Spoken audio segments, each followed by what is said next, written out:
ადვოკატი და ადვოკატთან ურთიერთობა, როგორ უნდა შევერჩიოთ ადვოკატი ისე რომ ის კომპეტენციაში აბსოლუტურად დარწმუნებული ვიყოთ, ასევე რა ხდება მაშინ, როდესაც ერთგვარი დავა წარმოიქმნება ხოლმე საქმის წარმოებისას დამქირავებელსა და ადვოკატს შორის. თაკო ასათიანს აქვს ამ კითხვებზე პასუხი.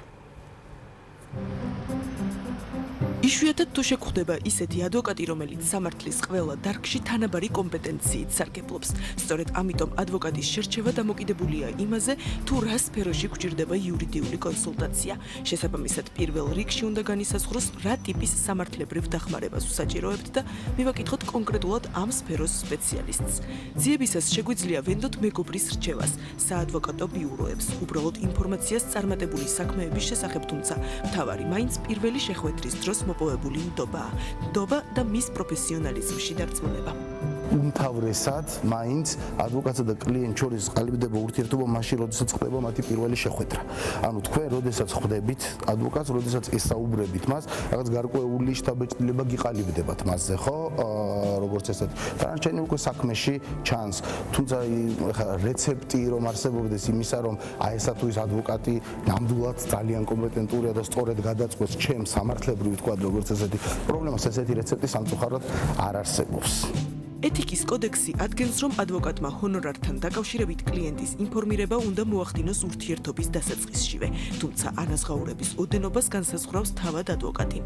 მოგეხსენებათ, როდესაც პირი მიდის ადვოკატთან, მან არ იცის ყოველთვის თუ რა თანხას მოსთხოვს ადვოკატი. არადა თანხასთან დაკავშირებული საკითხი ერთ-ერთი ძალიან მნიშვნელოვანი საკითხია, ხო? შესაბამისად, როდესაც კლიენტი მიდის ადვოკატთან და იგი დასაწყისშივე ღებულობს ინფორმაციას თუ რა დაუჯდება მას ადვოკატის მომსახურება, იგი ან თავიდანვე წყვეტს დანარჩენ თქვათ საუბარს მასთან თუ კი არ აწყობს ეს თანხა, ან პირიქით აბსოლუტურად თავისუფლად შეუძლია თავის სამართლებრივ პრობლემაზე საუბარი. გადახდის ფორმა ეს არის თავიდან ბოლომდე შეთანხმებაზე, ისე როგორც უმეტესწილად ყველაფერი, ასე ვთქვათ, კლიენტსა და ადვოკატის ურთიერთობის დროს, იმიტომ რომ აქ ეს კერძო სამართლებრივი ურთიერთობა. შესაბამისად, კანონი ვერ დაადგენს თუ რა ტიპის ან რა შინაარსის უნდა იყოს ეს ურთიერთობები, ხო? ანუ კლიენტი თავად წყვეტს, აი რომელ ადვოკატს მიანდოს მისი საქმე, ადვოკატი თავად წყვეტს, აიღოს თუ არა კონკრეტულად ესა თუ ის საქმე და ასე შემდეგ და ასე შემდეგ.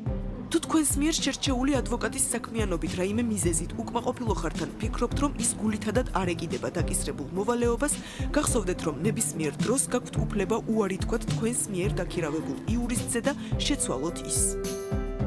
კლიენტს ნებისმიერ დროს შეუძლია უარი თქვას მის მიერვე არჩეული ადვოკატის მომსახურებაზე. თუმცა ადვოკატს თავის მხრივ ასეთი ტიპის თქვათ მოქმედების განხორციელება ყოველთვის არ შეუძლია.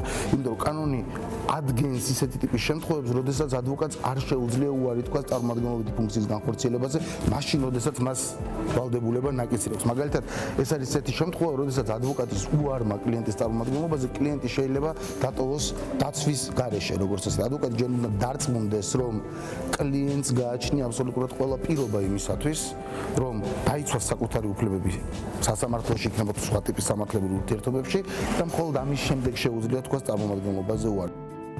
ადვოკატის მომსახურება ფასიანია. ადვოკატი ჰონორარის სანაცვლოდ ახორციელებს შეთანხმებით გათვალისწინებულ საქმიანობას. თუმცა, როდესაც საქმე ეხება სისხლის სამართლის კოდექსს და ბრალდებულს არ აქვს საშუალება საკუთარი ხარჯებით დაიქირაოს დამცველი, საქართველოს კანონმდებლობით სახელმწიფო ვალდებულია უზრუნველყოს იგი ადვოკატის მომსახურებით.